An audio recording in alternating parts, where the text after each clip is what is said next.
So we've processed the plate by just putting gum arabic on it and let it set a little bit.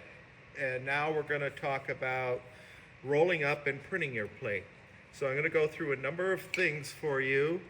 Initially, you want to get everything set up and ready to go before you begin rolling up. So you're going to need 2 bowls, one with water, cold water. You don't want warm or hot water. I don't care if it's 14 below out. I want cold water. Hot water will break down that gum film, and then you're going to have problems with your image deteriorating. And then an empty bowl for dirty water. So, and a sponge, cellulose sponge. Size is not really that critical, but a clean sponge ideally. And then you're going to want a brayer or a roller. I do not like the hard surface one. You want something that has a little cushion to it, ideally for any unevenness in the surface. This is another similar type. It is hard. Now this one is probably less expensive, this little speedball, but it does have cushion, so I like this one, and I just kind of discovered it. So it could be interchangeable with a different type, so that's kind of a neat one. Oh, maybe I'll try it out. Or this speedball one as well has a little, you can feel it, or what's called the durometer, or the hardness. So keep that in mind.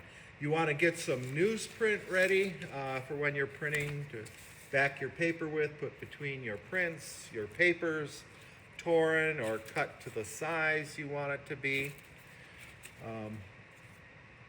Putty knife and your ink.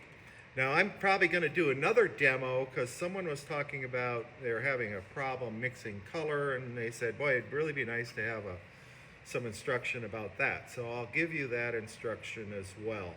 So there's many types of ink that will work and many different suppliers. This is Graphic Chemical. They're a pretty major supplier for printmaking. This one's specific for lithography, but very similar to etching ink.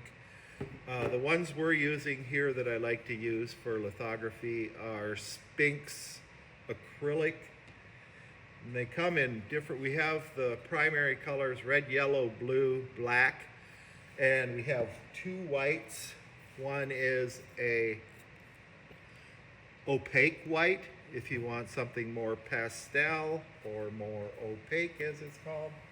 And we also have a transparent white. So that'll make it so other colors can show through and have more of a watercolor effect. So all those are good. But for my demo, just for printing, I'm just going to use plain black. So when you get your ink out of the can, you take your knife and you scrape the surface. Don't gouge into it, okay? Because that's going to stay there and it could dry out, and then we got a big hole in our ink with skin on it. So scrape it off the surface. And then I put a bead at the top, about the width of whatever roller brayer I have. And then I dip into it and initially roll that out. Don't roll all of this out. That's so you can add more as you go. So it has a little hiss to it. That's good. Please, especially with lithography, start with a little ink. If I use all that, I'm going to immediately have a major problem. Just a little ink. You can always add more. Now, so this plate will stay still while I'm rolling on it, I'm going to put water underneath on this glass slab so it'll stick. And then initially I'm going to wash off and rub it down. Wash off the excess gum.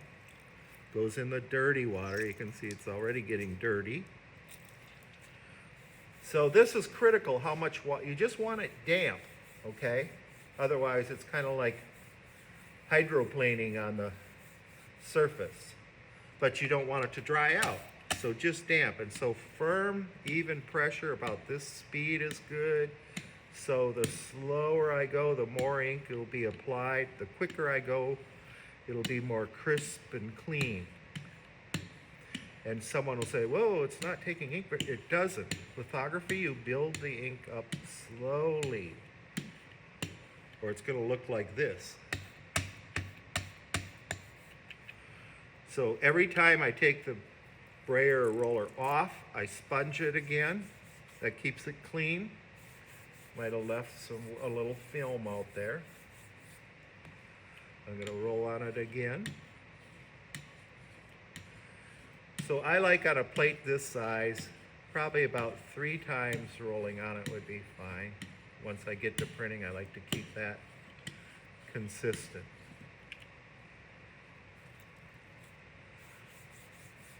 So go over it, go back to my slab where my ink is, roll up some more. You can go in different directions. It's not a bad idea because you want a nice even application.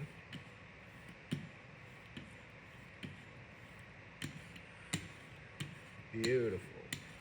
Okay, 3 times. I'm going to go over it. Go over with a final sponge. And now I'll set up my paper for printing.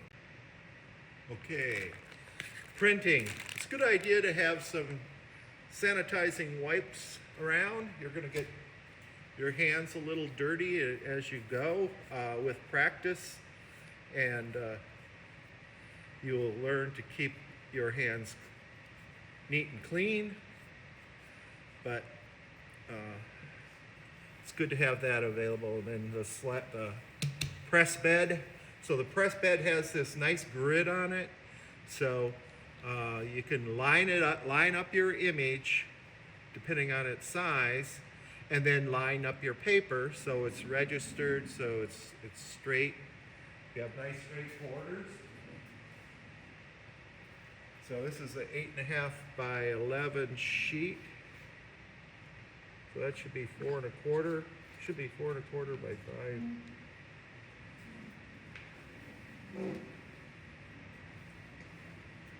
Or not. I guess it's 8 by.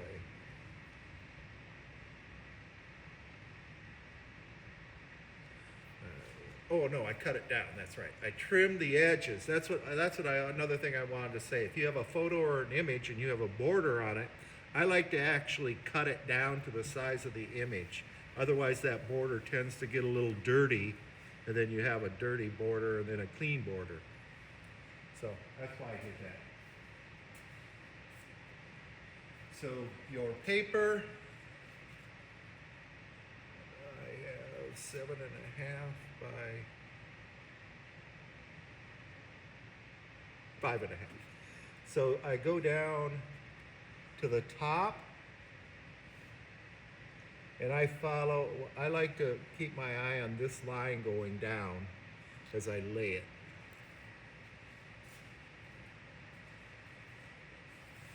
Followed by a sheet of newsprint and one thin felt, because we're just surface printing. It's not for etching where we're going into that texture. I've set the press up for firm pressure.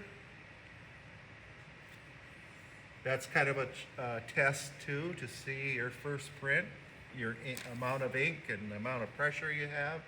And that usually takes, that's why it usually takes 2 or 3 prints for me to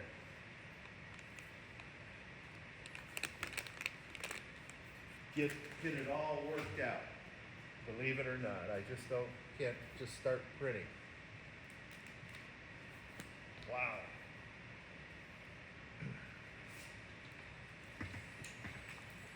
So I'm going to come back to you.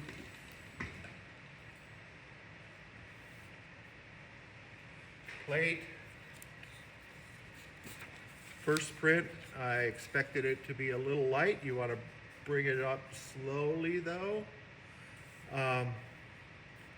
See, I measured in this border. Well, anyway, some people might ask, and it may be preferable actually to dampen your paper. So I'll talk about that, but what I'm going to do if I want to test it, because I oftentimes go both ways. Sometimes I'll dampen it, sometimes I won't, depending upon the image. But I'm going to dampen half a sheet, and I'm going to print one more impression so we'll see the difference of what we might like for our edition. So I'm going to roll up again. All right, the second impression, go down. Forget what I got here, 5, 4.5. Enough. So I dampened this lower part, so we'll see if there's any difference.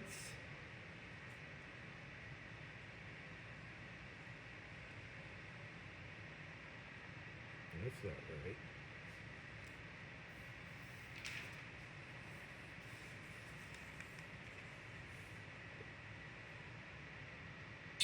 Okay. Newsprint, basically that's just to keep the back of your paper clean, but I do have a nice clean blanket.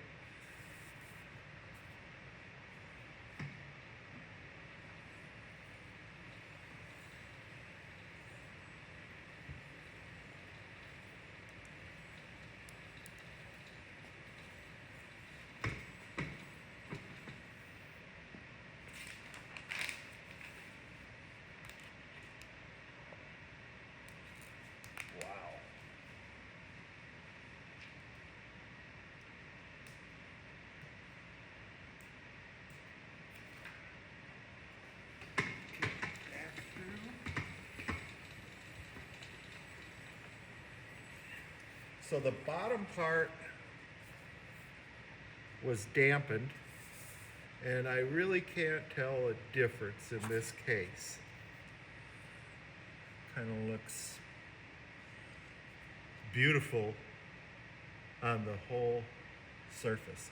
So this was the first one.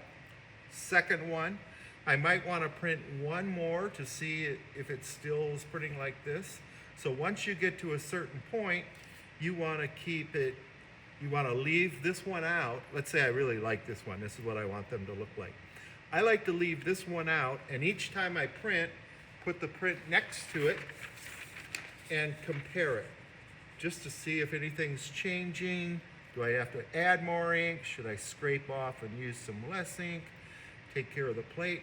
So all those things are kind of things that you have to work on as you go along and learn. But I'll just stack up my 6 impressions that I'm going to print, or I'll stack 5 here. This will be the 6th one. And for your information, this one that I'm comparing it to, technically that's called the standard for the edition. And when we sign a number, that's listed as the Bona Tirade, which stands for the French good to pull. It's universal. I've seen that all over the world, Bona Tirade. So when you see that in a museum or in a gallery or wherever, you'll know that that was the standard for the edition. The others will have numbers, and we'll talk about that as well. So that's your printing. If you want to save the plate, or you didn't finish, maybe we want to save it for another day.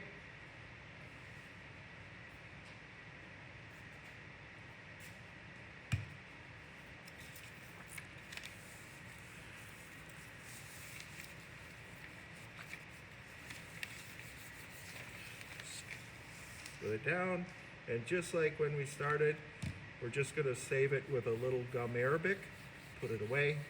When I come back to print, wash it off and begin just like we did here today. So that's your tutorial on SmartPlate drawing and printing.